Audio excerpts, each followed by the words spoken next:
आज बहुत सारे नेटवर्कर प्लान तो दिखाना चाहते हैं, लेकिन उसको वो खुद ये डिसाइड नहीं कर पाते कि मुझे प्लान कितने करने हैं। जी हाँ, क्योंकि आज मतलब जैसे ही लोग तैयार होते हैं, प्लान देखते हैं, एक्टिव होते हैं, उसके बाद चलो जी ठीक है जी प्लान दिखाते हैं, प्लान दिखाते हैं, लेकिन जब तक उसका खुद का डिसाइड नहीं होगा कि मुझे कितने प्लान दिखाने हैं, जब तक वो इंसान रोज जाएगा, रोज हताश होगा, रोज निराश होगा।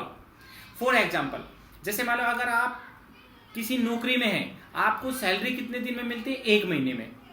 तो अगर आप कभी भी 2 दिन जाओगे, 4 दिन जाएंगे, मन में ये विचार भी नहीं आएगा कि मुझे नौकरी के पैसे नहीं मिले। क्यों? क्योंकि आपको पता है जब 1 महीना काम करूंगा तो 1 महीना काम करने के बाद जो उसका सैलरी का जो डेट होती है 10 तारीख हो सकती है, 20 तारीख हो सकती है, तब वो पैसा मिलेगा। तब तक उसके मन में विचार नहीं आता।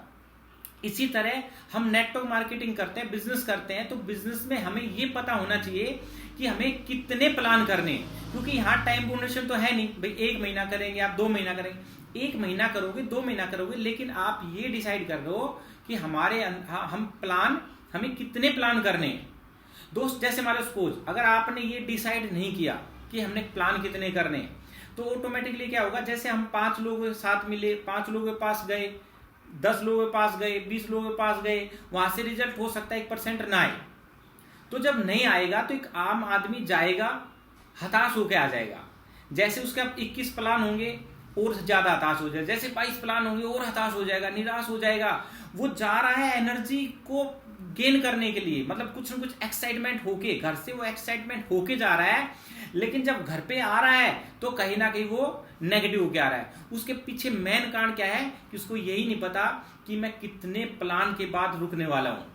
जी हाँ, मान लो सपोज आपने डिसाइड कर दिया मैंने 200 प्लान करने हैं। अगर आपने डिसाइड कर दिया 200 प्लान करने हैं, तो हो सकता है 50 में आप हताश नहीं होगे, आप 100 में हताश निराश नहीं होगे, क्योंकि आपका जो टारगेट है वो टारगेट कितना है? 200 का। दोस्त अगर आप डायरेक्ट सेलिंग में बहुत बड़ी ऊंचाइयां छूने चाह रहे हो, तो आप डिसाइड करो कि आप कितने प्लान के बाद आप इस बिजनेस में सोचोगे कि मेरे लिए है या नहीं है। वो सारे कहते थे लाइफ टाइम के लिए नहीं, लाइफ टाइम के लिए है, लेकिन आप प्लान कितने के बाद डिसाइड करोगे कि ये प्लान मेरे लिए है या नहीं है, ये इंडस्ट्री मेरे लिए है या नहीं है, ये कंपनी मेरे लिए है या नहीं है। दोस्त अगर आपने जितने ज्यादा प्लान डिसाइड कर दिए कि मेरे खुद के प्लान कितने होंगे, तब तक उसमें क्या होगा, आपकी हताशा, आपकी निराशा कोसों दूर रहेगी। अगर आपने ये नहीं किया तो आप रोज फील्ड में जाओगे, रोज हताश निराश होकर जाओगे, रोज जाओगे, रोज हताश निराश होगा, आज कुछ नहीं, आज कुछ नहीं आया।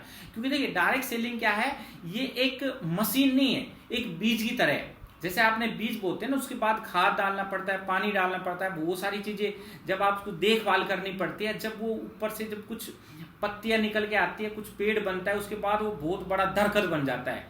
लेकिन शुरुआत हमेशा हर लीडर की कहां से होती है? 0 से होती है। तो दोस्त अगर आप और आपकी टीम, आप जिस भी टीम के साथ काम कर रहे हो, उस टीम को डिसाइड होना चाहिए, उस टीम का डिसाइड होना चाहिए कि कितने प्लान उसको करने हैं। तो दोस्त अगर ये काम अगर आपने कर लिया तो आपकी टीम में 90% लोग हो सकता है इस वजह से एक्साइटमेंट रहेंगे, क्योंकि उसका टारगेट है।